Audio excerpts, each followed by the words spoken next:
Are you ready for some football? I sure hope so. Week 1 of the regular season is about to kick off, and the defending NFC North champions travel to Green Bay to take on the Packers, and we're going to cover it for you wall to wall on this edition of Believe in Lions, brought to you by FanDuel. Star of the show is on the other side. That is Glover Quinn, a guy who spent 10 years in the NFL. Lions all-pro safety and fan favorite. I am Trevor Thompson, 25 years deep here in the Motor City, covering your pro teams, including the Lions. And we've got a very special guest to kick off week 1 of the NFL season and the rivalry between the Packers and the Lions. He is a 2-time former national champ at Nebraska, a 4-time Pro Bowler and All-Pro, the Green Bay Packers all-time leading rusher and a member of the Green Bay Packers Hall of Fame, and our colleague on Believe in Packers, the legendary Ahman Green, is on the show here today. Ahman, thank you very much for joining us. And I've told Glover this before, when you get 2 franchise greats on the line at the same time, my job's easy. Get out of the way and let them do their thing. So I'm going to turn it over to Glover right now. Glover, what do you got for our guest here today as we kick off week 1 of the NFL season? Oh man, it's always fun, man. I think all players at this time, we feel that itch, Oh, yeah. We haven't played the game in a while, but it's just kind of like it's in the air. You can feel it in the air. And we just so happily get to start out with the Green Bay Packers. And I like the NFL doing that to opening day, man. Let's get some good games, division games. And I mean, we get to go to our second home, man. I mean, Green Bay. Yeah. We own Green. No, I was just picking with the guys because the Lions have pretty much been we like to play in Lambeau Field, man. But they had a big trade. They added Micah. I'm pretty sure the vibe over there in Green Bay is really high right now. Man, what do you know? What are those guys feeling? Do they feel like they got a chance against the great Detroit Lions? So Trevor, thank you for the introduction. Grover as well. Thank you for bringing me into the show again. But the feeling, I'll say from a player standpoint, mindset got to be look, do we have a chance? Every team got to think about that, because if you don't think you have a chance in the game, you're not going to win the game first.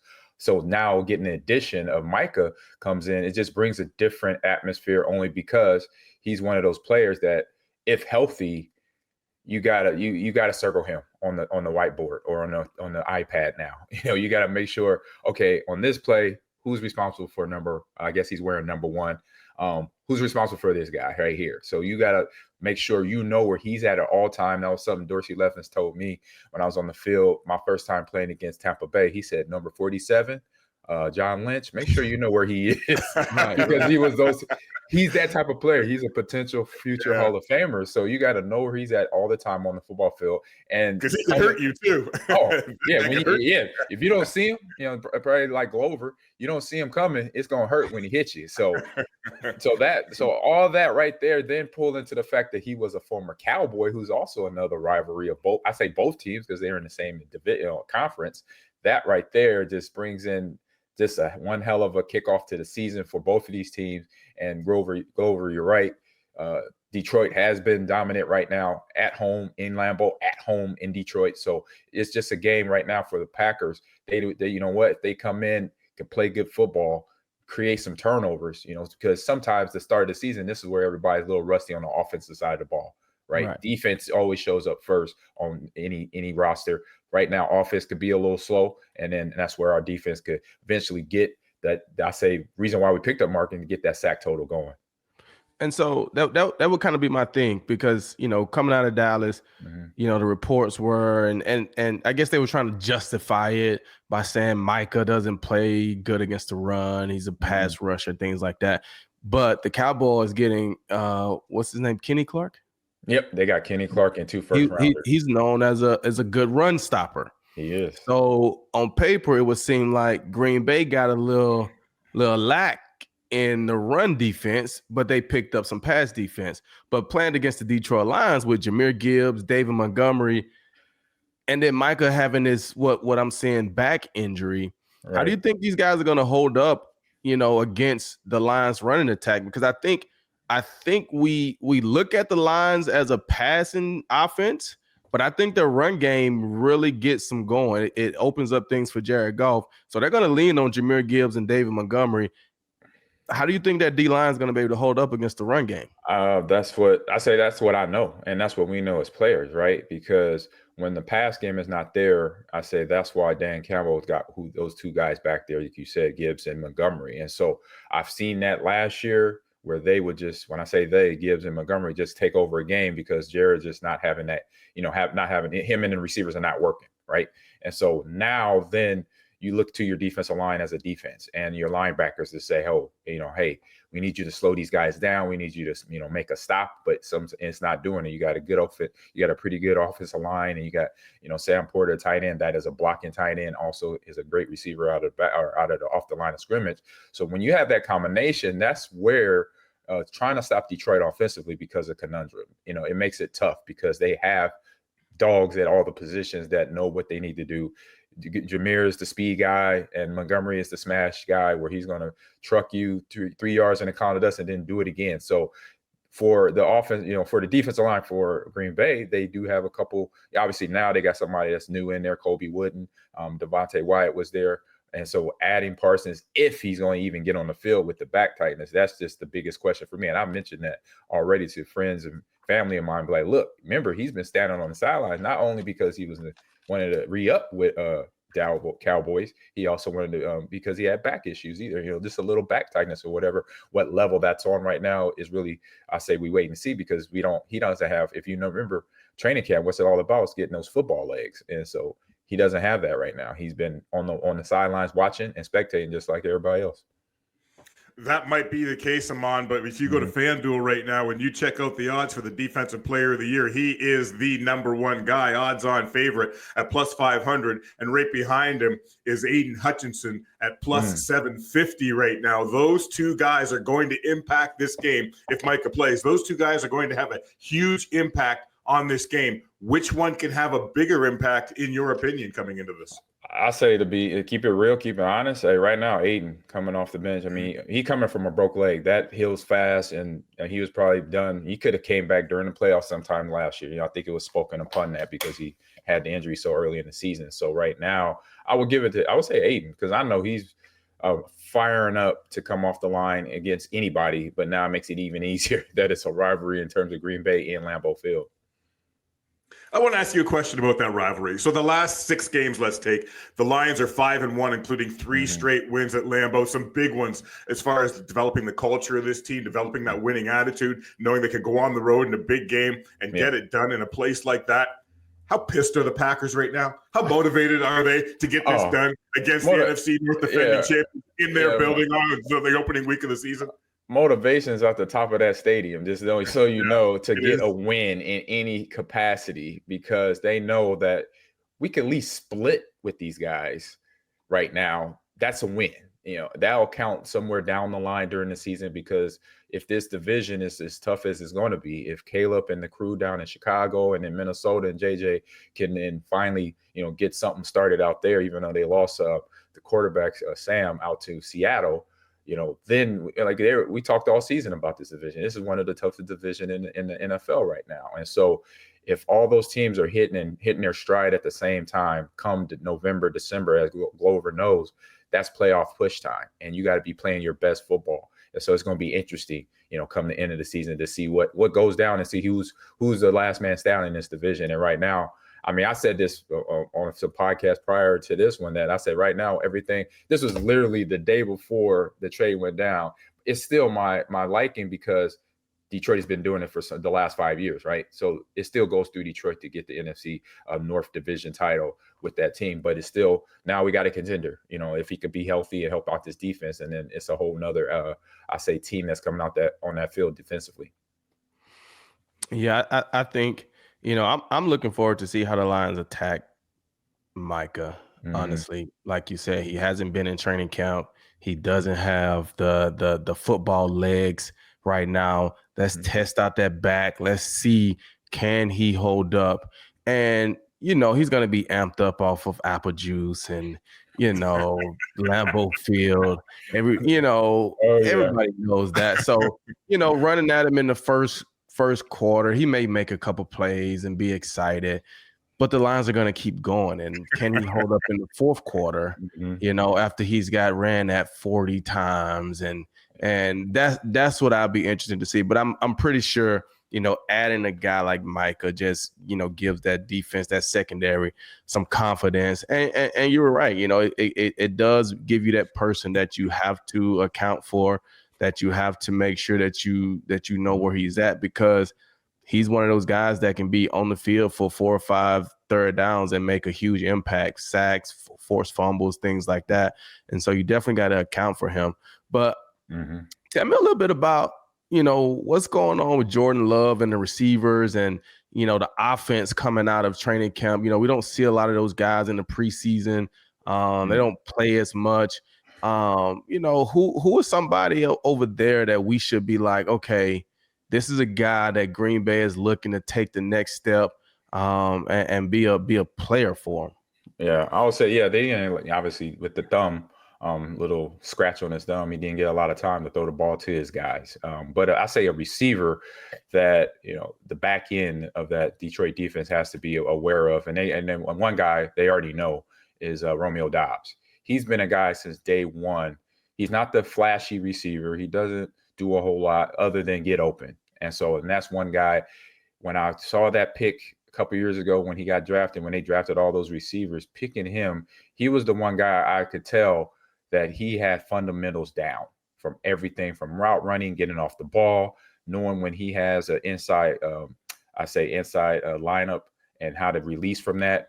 He has it all down. It's just, he doesn't have the big name, maybe not the stats either, but he's one of the guys. If you're a defensive back, you got to be ready, fundamentally ready, because he's going to understand how to beat you. And so that's one guy.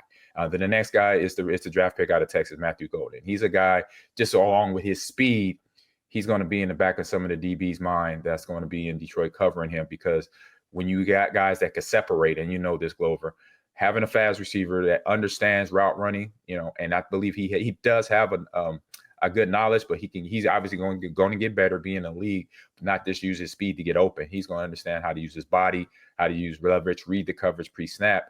But I'll say Matthew Golden could be a guy just off the jump, just deep ball style or deep ball wise. He's going to definitely have opportunity to take the top off the ball, top off the defense, if the run game from the Packers can get going and have that combination to keeping the defense honest, basically. Well, guys, in the football world, your tape is your resume, and everybody has submitted their resumes, and the final cuts have been made. The 53-man rosters have been announced. But in the business world, it's a little bit different. You've got to send in your resume. And speaking of the resume, the future of hiring looks much brighter because ZipRecruiter's latest tools and features help speed up finding the right person for your roles, so you save valuable time. And now you can try ZipRecruiter free at ZipRecruiter.com/audio. With ZipRecruiter's new advances, you can easily find and connect with qualified candidates in minutes. See a candidate you're really interested in? You can unlock their contact info instantly. Over 320,000 new resumes are added to ZipRecruiter monthly, which means you can reach more potential hires and fill roles sooner. No wonder ZipRecruiter is the #1 rated hiring site based on G2 at ZipRecruiter.com/audio. 4 out of 5 employers who post on ZipRecruiter get quality candidates within the first day. And if you go to ZipRecruiter.com/audio right now, you can try it for free. That's ZipRecruiter.com/audio. ZipRecruiter, the smartest way to hire. Some pretty big names have been hired, and we've talked about that already, the stars of the show, but it always comes down to the details. So let's talk a bit about the coaching and Matt LaFleur and what he's doing with what he's got going in Green Bay right now, too. Amon, what you see in the details that's going to help this team succeed. Because if you go on FanDuel and you talk about NFC North odds, Green Bay is +170 to win the division. The Lions are +185. So they're behind the Packers. So somebody expects the Packers to do something a little more than the Lions this year. What would that be in your mind, looking at what Matt LaFleur and his staff are looking to do? I'll say obviously they were looking to basically be an offensive threat, but now having a Micah where it's a full team threat offensively and defensively. So both sides of the ball when they're on the field is something to look at, and it's something to try to obviously deal with as a team. And I know from Detroit side, Campbell, he's built his roster mentality, I say the whole roster, not just offense, but the defense as well. The mentality is just grinding out, and no matter who we face, we're gonna, give them our best shot. We're gonna go for it on fourth down, or we're gonna blitz when we need to, if we need to blitz all the time. We're gonna have 8-9 guys in the box that say, hey, if you're gonna run the ball, it's not happening. So that's what they gotta. I say that's what the Green Bay has to understand what they're going to with. So Matt LaFleur gotta has his team more mentally than anything. I mean, obviously we already know this is a physical game, but it's going to take the mental aspect of knowing that this is 4-quarter fight. When we get out on Lambeau Field and later in the year when they go to Detroit, it's going to be a mental fact, because it's going to basically, you hit me, I hit you. But then after that, it's going to be the strategy. Are we going to try to, flank the outside? Are we going to take advantage of the new guys on the offensive line for the Packers, like Aaron Brooks that just came from San Francisco, having been in the fray with this new offensive line? So how are they going to work together, how that's going to look, how can we crack into that with some ETs with Aidan and their defensive front, so that's where the strategy is going to be, offensively, defensively, and even special teams. Why, I mean, if Matthew Golden is going to be back there on punt return, on kickoff return, to return kicks, they'll use that, maybe use that speed, because I know back in the day I was a fast running back. That's where I was at. I was on kickoff return, so what is going to be the question was, what is going to be the strategy, of Matt LaFleur? I say, hey, trying to find a way to win. And you got to make sure you have everybody in a position to do that, because that's your job as a coach. So, Glover, you roll into Green Bay as the Lions right now, and you've won your last 3 there. You're defending NFC North champs 2 times over. What's your attitude going on the road to open up a season like this? What are the guys inside the Lions dressing room feeling like going on the road to open this season? I mean, I would say that they're excited, because for one, when I played, there was 2 things I used to look at when the schedule came out is, when were we going to Green Bay and when were we going to Chicago? Because, Okay. I really didn't want to go to those places late in the year because it's cold. It's kind of fun playing in Lambeau Field when it's cold because of the history of the game. But nobody just wants to go and play in 20-degree weather. Let's just keep it real. So for those guys to get to go to Lambeau Field on a nice opening day of NFL football, I think these guys are going to be excited. Playing outside is just such a great atmosphere, and it's nothing like it. So I think the Lions understand the importance of starting the season out on a good foot.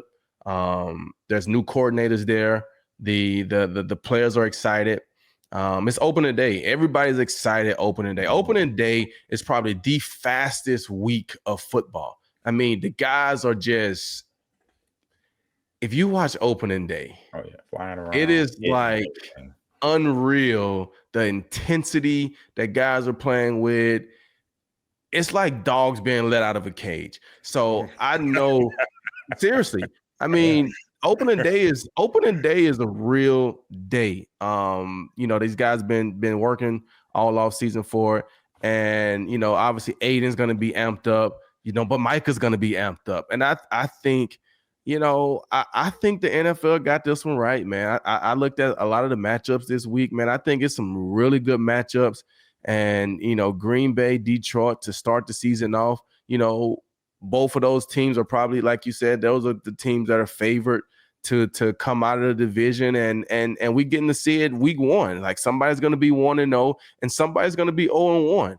And, history has it that the Lions are going to be 1-0, but that's why you play the game. So hopefully the Lions go in there with that chip on their shoulder. Like, we want to continue to win in Lambeau Field, but I'm sure the Packers are like, hey man, at some point we got to stop these guys from coming in here winning. So I think it's going to be a phenomenal game, man. I can't wait to have some popcorn and some food and a little whiskey and sit down and watch the game, man. I'm excited. Yeah. To your point, Glover, I was one guy that loved to play in the cold weather because I knew that, one, being born in Omaha, Nebraska, being a Cornhusker as well, but 2, I remember when the teams would come from the warm weather cities, or even though Detroit is not a warm weather city, they would still come from there. They did not want to play outside. They was like, because inside in Detroit. they got the dome in Detroit. So that is one that was one thing I reveled in. I was like, I just look across the sideline and I could just see them. They're sitting over there doing this, or they got the jackets on. Cold. So, but that's not the case this game. It's September. The weather is going to be like between 80 and 90 degrees. So now we can't use that. So when those teams, because I remember having games against Minnesota early, against Detroit early, and it was like, okay, now it's an even playing field. Okay, right. It might be a little rainy because of the humidity and stuff like that. So we might get a thunderstorm roll through, but that's it. And so now it's like, okay, we can't use that to our advantage. So we got to come out here and not feel like we got an advantage. We got to play ball out here. And that's one thing I know when I was out there on the football field, we knew that. It was like, okay, we don't have, it's not, it's September, it's not November, it's not December yet. So we got to make sure we come out here and play the football we know how to play because it's an even playing field because of that matter.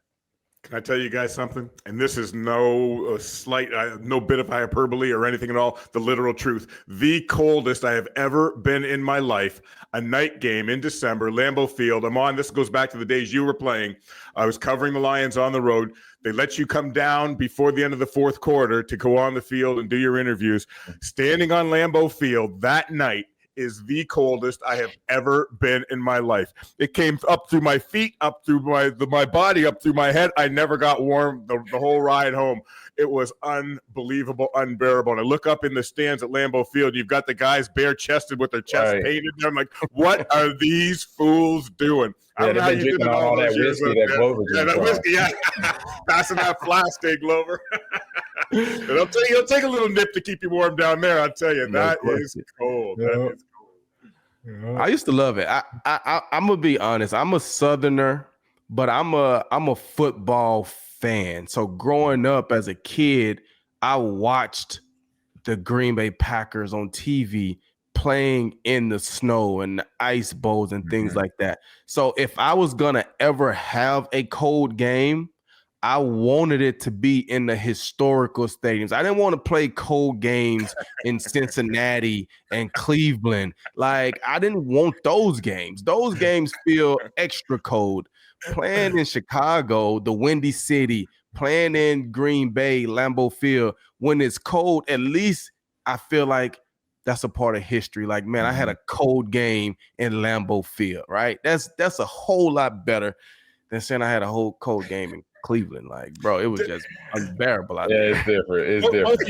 Both of you guys, does the intensity of a rivalry sort of push that cold or the elements aside, whether it's raining or it's cold or whatever it might be? When you're up against a rival like this, does it wipe some of that out and you just lock in a little more and push that aside?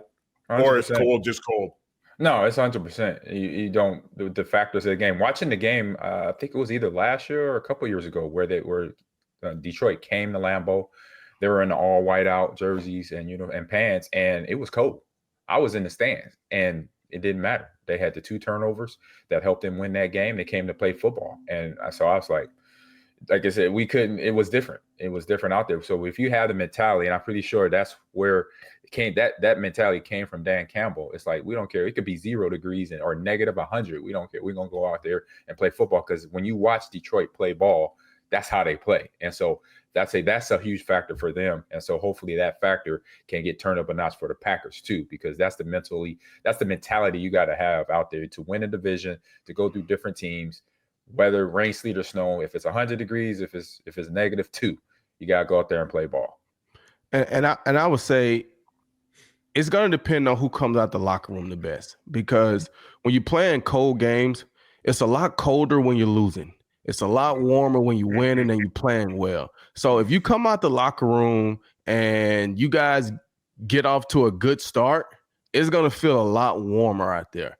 If you guys are getting beat in the first quarter, it's going to get real cold. And if it's just a close game where we're going back and forth, then it's just going to feel good. Nobody's going to feel like it's cold. Nobody's going to feel like it's just going to be a good game. But if one team gets down early, you're going to see them on the sideline in jackets, and they're going to just be sitting there looking. And the other team's going to be up on the sideline with no jackets on, but they're going to be excited because they're winning, they're having a good time. So it's going to be who comes out the locker room early in cold games. It's obviously not going to be cold this week. So now it's just going to be who's going to show up ready to play opening day, who came out of training camp ready to go, who mentally prepared, who is tested and ready to go and get the season off to a great start. That's it.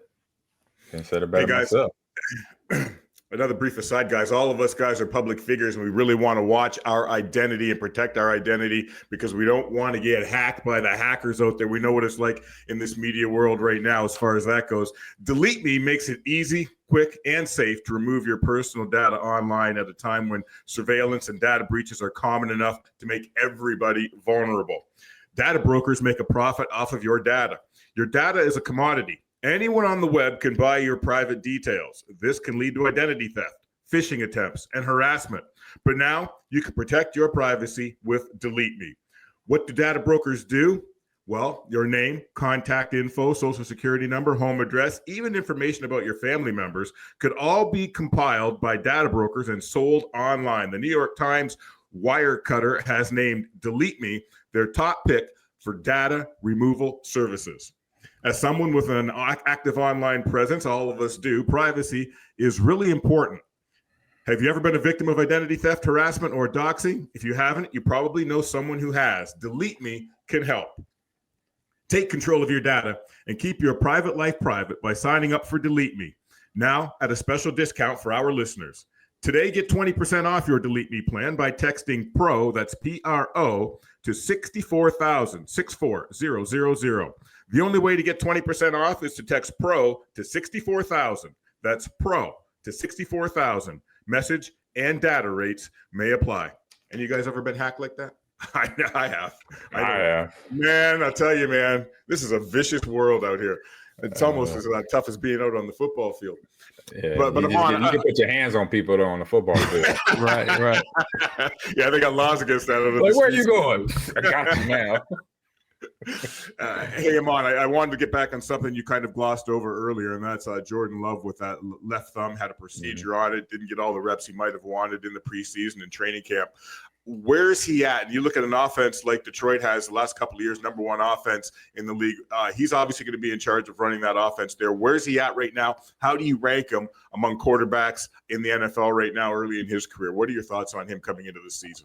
I mean, one, he's a starter, so he's up there. I would say probably right now with I know the top 10 are the guys that between Super Bowl champions and Jalen Hurts and Pat Mahomes, and then even Lamar Jackson, and now Josh Allen, who now in the MVP area. So he's not on that level. But he has some work to do. I'll say he's probably top 20 right now, in the top 20 of quarterbacks, because he has the receivers. He has an offensive line. He has a run game behind him. He has Josh Jacobs that could go out there and did what he did last year, and we expect the same thing from him this year. So now he just got to get settled into the point where he's looking at how to better his game every time out. I played with two guys, from Brett and Aaron, and played along with the guy that was in the league at the same time as myself, Tom Brady, where those guys found ways to try to better themselves, try to compete against themselves, or for Aaron and Brett's sake, sometimes compete against each other in practice. And we saw that. And so they learned, they were going at trying to throw certain passes, either with touch or with power, or keeping their interceptions low, which Aaron did fantastically. He was basically 2-1 on his interception rate. And so interception touchdown rate. So seeing what he can do on that standpoint, but then develop to where when defenses, try to shut him and the receivers down, that he finds a way to get the ball to them, and also the receivers find a way to get open for their quarterback. So that's the next development, because those receivers getting open for their quarterback, that means they're having conversations in meetings. They're having conversations in the game on the sideline. Say, hey, so-and-so is a little tired over here. So-and-so this, they're describing what the defensive back, because that's what we do as players. Because I know when I would come in, I'll be like, I'll be telling my own line, hey, man, the linebacker is doing this. Make sure you do this on this play. Then I could get the cutback on this inside ISO next play. They're like, oh, okay. So we will talk. So have that communication among his receivers, and obviously his offensive line as well, because then that's going to help him get to that level, that elite level, because him knowing the offense the way he needs to know it, and then knowing that his players, the guys he's throwing the ball to, are thinking the same way on certain zone plays, certain route running combinations, concepts, and then zone coverages. When they know, okay, wait a minute, I know Jaden's going to stop because so-and-so sitting in cover 3, he's going to sit right there. So I'll make sure I get the ball outside leverage so he doesn't get hit or the ball doesn't get tipped or anything like that. the type of conversations help his development, because then then you'll see Jordan start to creep into the top 10. I say top 15 and then top 10 level of quarterbacks in the NFL. I got a quick question on Jordan, and I want to know your opinion real quick. You say you play with Aaron, you play with Brett, and I don't know Brett. I just know Brett from like being a fan. Obviously, I was younger, played against him a little bit, but the thing about these quarterbacks, and I think all of the great quarterbacks have it. It's like a humble arrogancy. And Aaron Rodgers, I mean, excuse my language, but Aaron Rodgers is a turd now. And I'm pretty sure, but they confident. They feel like they can make every throw. They feel like you can't stop me. They feel like I'm finna rip your heart out. Yeah. Like Drew Brees is a nice guy, but Drew Brees is trying to rip your heart out. Are we seeing that from these younger guys? Like, does Jordan Love have like that? You know what I'm saying? Are we seeing, like, I feel like we're seeing like these guys, like they're trying to be nice and like politically correct, like right. As opposed to it's about your brand, right? It's about your brand now. Everybody's on their social media. You got to worry about your brand. You don't want to get canceled. But that's what I like about, and I know it's not about, but that's what I like about Shador. Like, I feel like you gotta, as a quarterback, you need to have like that humble arrogancy, like get on my back. Tommy Castellanos, Alabama, get on my back, Florida State. We finna go win the game. Humbly, but arrogantly. Yeah. I say he got that. I've never seen it. No, you're right. You're right. You said something else I was going to comment on, but I'll get it later. But yeah, he doesn't have that yet. He has to find. It's going to happen, right? It's a switch. And I remember this as a kid. My dad, mentioned to me, something about I was racing against my friends in the neighborhood, and I was like slowing down right at the end to let one of my friends catch up to me. He's like, "No, don't do that." And I'm like, "What you mean?" He said, "What?" He said, "Why'd you do that?" He said, "Well, it's my friend. I don't want him to feel bad that I beat him, by a lot." He's like, "Don't do that." He said, "I like that you're thinking that way because you're a kid. You got to, have caring and all and sharing and all that." He said, "No, but when it comes to the game, you gotta go out there and win. No matter what. I don't care if that's your friend. If he's on the other team, you got to go out there and beat him up and get the victory." So that kind of hit me, and I was like, "Oh, okay." So I end up doing a couple weeks later, flipping the switch. So that's the switch that Jordan has to find at this level, because we flipped our switches at every level of sport, right, Glover? When we got blown up, we got hit, we got a bad game, the switch got flipped for one game or another. It got flipped. At the college level was my experience against the Black Shirts defense in practice, where they were basically punching me in the mouth every play and said, "Ahman, we're not going to give you a yard in practice.